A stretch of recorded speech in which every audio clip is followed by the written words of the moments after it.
My name is Victor Al-Ghazali. I've been working at Haas for 5 years, and my title is Sensory Flavor Chemist. 2 to 3 years ago, we developed our BarthHaas global language, language to describe hops. We started by looking at compounds that are well known and identified in hops, people that have used chemistry and instrumental analysis to look at the things in hops and hop oil. So we took those compounds and then we built our language using these compounds that have been found in hops.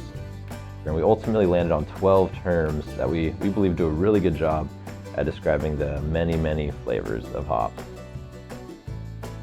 The kits are like the physical representation of this language. For example, our citrus flavor. It's made of compounds linalool, limonene, those well-known compounds in hops that give this kind of citrus flavor. We initially created these standards just for internal use, but then showing them to people and showing people what we do at Haas, they got really excited and we realized maybe this is something that people need and people want.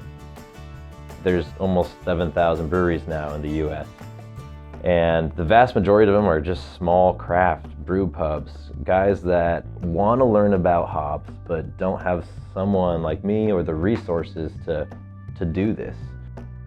We took it upon ourselves to be the ones to provide this tool for the industry, for all those people that want to learn more about hops. And so the feedback from brewers has been great. This is the language that we use in all of our work at Haas, quality work, developing new varieties, discovering new varieties, language on our spec sheet. So it's really the language that's at the core of everything we do.